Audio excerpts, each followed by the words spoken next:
اللهم صل على سيدنا ومولانا محمد بسم اللہ الرحمن الرحیم۔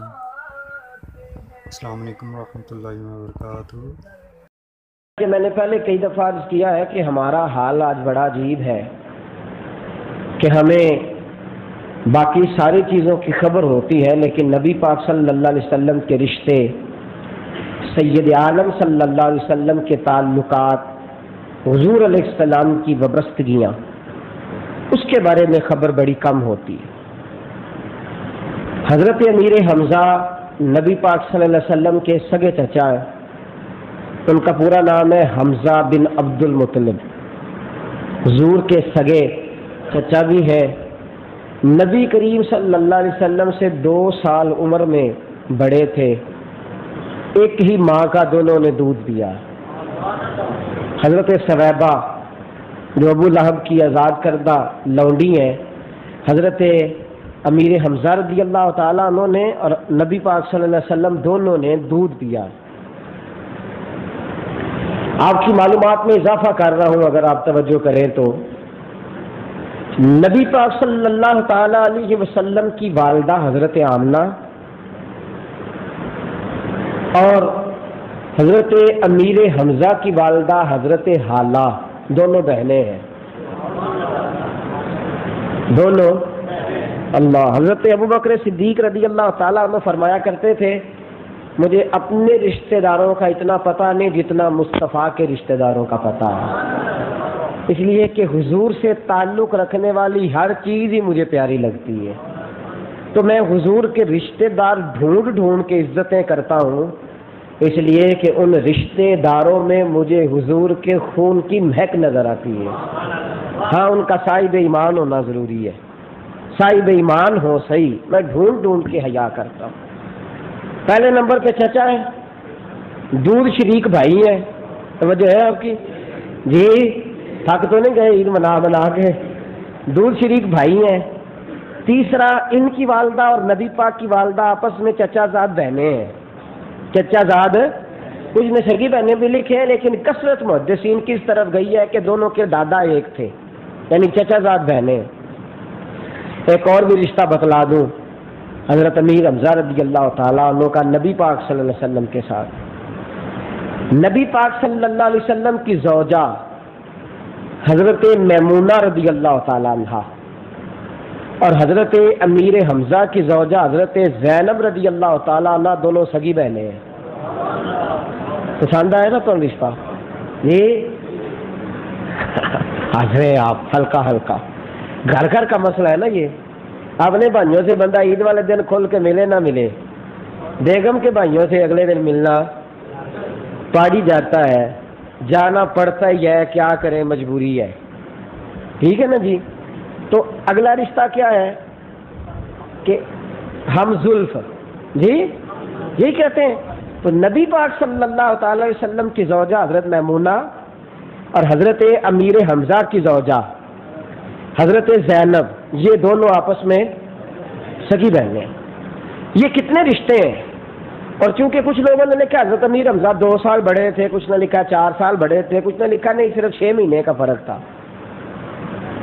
تو نبی پاک صلی اللہ علیہ وسلم کے ساتھ ان کی وقت بڑا کٹھا گزرا، بچپن بھی، آغاز جوانی بھی، عروج بھی، حضور کے ساتھ وقت گزرا حضرت امیر حمزہ کا، اور پیار بھی بڑا تھا، محبت بڑی تھی۔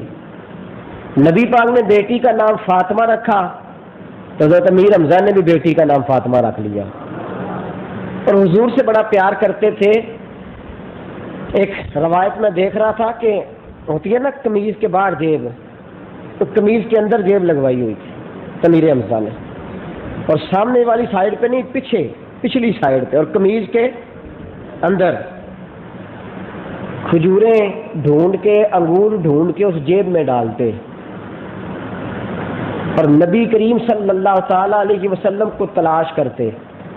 حضور جب مل جاتے نا، حضرت ابوبکر صدیق کے پاس ملتے، یا سیدہ خدیجہ الکبریٰ کے گھر ملتے، یا حضور حرم شریف میں ملتے، تو وہاں نہیں دیتے تھے حضرت امیر حمزہ، ملاقات ہو گئی ہے تو اب یہاں دے دیں، کوئی نیا پھل آتا تو جیب میں ڈالا ہوتا، کھجوریں آتی تو جیب میں ہوتے، انگور ہوتے، ملاقات ہو گئی ہے تو دے دیں، ایسا نہیں ہوتا تھا۔ نبی کریم صلی اللہ علیہ وسلم سے ملاقات ہوتی تو حضرت امیر حمزہ دیکھ کے مسکراتے، تو نبی پاک بھی دیکھ کے تو اب حضور کا دامن تھام لیتے، حضرت امیر حمزہ باہر لے جاتے اور کہیں جا کے نا کنویں کی منڈیر پہ بیٹھ کے یا کسی پتھر اور پہاڑ پہ بیٹھ کے تو بٹن کھولتے، کہتے میری پچھلی جیب سے کھجورے نکال لو، میری پچھلی جیب سے انگور نکال لو۔ تو حضور فرماتے چاچا آگے کیوں نہیں رکھتے؟ کہتے آگے ہوتی ہے تو بچے دیکھ لیتے ہیں یا بچوں کی اماں دیکھ لیتی ہے، تو چھپا کے رکھیں اس لیے کہ آپ کو پیش کر دیں۔ آپ محبت کا یہ انداز دیکھتے ہیں، محبت وارفتگی سکھاتی ہے نا، سیاح بندہ ہے، دلیر آدمی ہے، حضرت امیر حمزہ سردار ہے اور بڑے جرت مند آدمی ہیں، ان سے لوگ ڈرتے ہیں، قبیلے میں بڑا نام ہے، حاجیوں کو پانی پلاتے ہیں، خوبصورت بڑے ہیں، قد بڑا اونچا لمبا ہے، ہر لحاظ سے اللہ نے نوازا ہے، لیکن باوجود اس کے نبی کریم صلی اللہ تعالی علیہ وسلم کے ساتھ پیار یہ ہے کہ جس طرح دیوانوں کی حرکتیں ہوتی ہیں، پہلے بلا کے لائے، پھر اکیلے بیٹھے، پھر کھجوریں نکالی، پھر کھلائیں، یہ پیار تھا حضور کے ساتھ، محبت تھی۔ کتنی عظیم شخصیت ہوگی کہ حضور علیہ السلام چچا کا چہرہ دیکھتے تو حضور کے لبوں پہ مسکراہٹ دوڑ جاتی، اتنا پیار تھا۔ جب نبی پاک صلی اللہ علیہ وسلم نے اعلان نبوت فرمایا تو حضرت امیر حمزہ تھوڑے تھوڑے خفا رہنے لگے، ناراض رہنے لگے، جس طرح پورے ماحول بن گیا تھا نا مکہ مکرمہ کا کہ سارے مخالفت کرتے تھے، سارے کہتے تھے یہ کیا نئی بات چھیڑ دی ہے، سارے ناراض رہتے تھے، تو حضرت امیر حمزہ بھی تھوڑے تھوڑے نا، ملاقات ہوتی تو گرم جوشی سے ملتے، لیکن وہ جو انداز تھا نا اعلان نبوت سے پہلے کا، جو کہ ماحول تھا، تو پروپیگنڈا بھی بڑی مصیبت ہوتا ہے، اپنوں کو بھی زد میں لے لیتا ہے کئی دفعہ، تو ماحول کا شکار تھوڑی دیر کے لیے، اور لیکن اس میں نہ زبان سے کوئی اظہار کیا نہ عمل سے، بس تھوڑے سے سائڈ پہ رہنے لگے۔ ایک دن نبی کریم صلی اللہ علیہ وسلم کو ہے صفا کے اوپر سے، جاگ رہے ہیں آپ لوگ؟ بات کی سمجھ آ رہی ہے؟ باہر والوں کو بھی آ رہی ہے کہ صرف اندر والوں کو؟ اچھا جڑا باہر بیٹھا فارغ ہو جاتا ہے، تو ہوتا ہے ہن سارے سلام دعا لیک سلیک جڑے اندر بیٹھے نے وہی کرن، ابھی تو ویلے والا، سانوں تے باہر موقع مل گیا نا، کسی دن نیمبر میں پرلے پاسے رکھنا، تہاڈا علاج کرا جڑے باہر بیٹھے ہو، تو آپ بھی ساتھ شامل ہوا کرے نا، جو بات بھی کرنی ہے ہاں نہ اندر والوں نہیں کرنی ہے، تو جو دیواروں کے پیچھے ہیں وہ تو چھپے ہوئے ہیں، تو جو بالکل مجھے نظر آ رہے ہیں وہ تو کم از کم خیال کریں تھوڑا سا، اللہ آپ کو سلامت رکھے، ہم آپ کو پورا پورا بھائی وال سمجھتے ہیں اپنا، تو آپ بھی پوری پوری ہمارے ساتھ تعلق داری بنائیں، اللہ آپ کو خوش رکھے، سبحان اللہ تو کہہ دیں، ماشاء اللہ، صحیح نہیں بولے ابھی بھی، نہیں اندر والوں کی تو بات ہی نہیں نہ کی، ان کا تو مجھے پتا ہے، مجھے نظر آ رہا ہے، اللہ آپ کو خوش رکھے، غور فرمائیں، آپ عید کا دن ہے نا، تو آپ کے چہروں کو ہنستا ہوا دیکھتا ہوں تو مجھے خوشی ہوتی ہے، اللہ آپ کو ہنستا رکھے۔ نبی کریم صلی اللہ تعالی علیہ وسلم سے نا تھوڑا تھوڑا، ایک دن حضور کو ہے صفا کے اوپر سے، پہاڑی کے اوپر سے جا رہے، عبداللہ بن جردان کی لونڈی وہاں سے لکڑیاں توڑنے آئی ہوئی ہے، حضور گزرے تو سامنے سے ابو جال بھی آ گیا، ہاتھ کے اندر ڈنڈا پکڑا ہوا، چھڑی پکڑی ہوئی ہے، نبی کریم صلی اللہ علیہ وسلم کو دیکھا تو اول فول بکنے لگا، میں نے سنا ہے تو نے 37-38 لوگ گمراہ کر دیے ہیں، میں نے سنا ہے اب تو حرم میں نمازیں بھی الگ پڑھنے لگا ہے، بڑی عجیب باتیں، حضور خاموش رہے، سنتے رہے، جب نبی پاک صلی اللہ علیہ وسلم چپ ہے تو پھر بے ادبی کرنے لگا زبان سے، پھر بھی حضور خاموش رہے اور صبر اور تحمل کا پہاڑ بنے رہے، تو عبداللہ بن جدان کی لونڈی کہتی ہے کہ اب اس نے ہاتھ میں ڈنڈا پکڑا اور زور کے ساتھ حضور کے سر اقدس پہ مارا،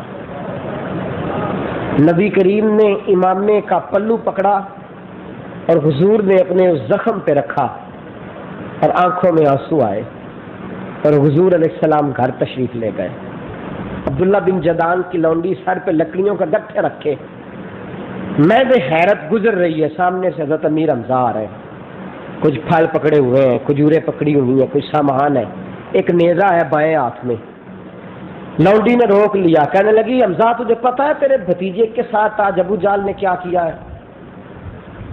جناب امیر حمزہ رک گئے، چچا ہوتا تو باپ ہی ہے نا، اگر بھتیجے اسے بنا لیں تو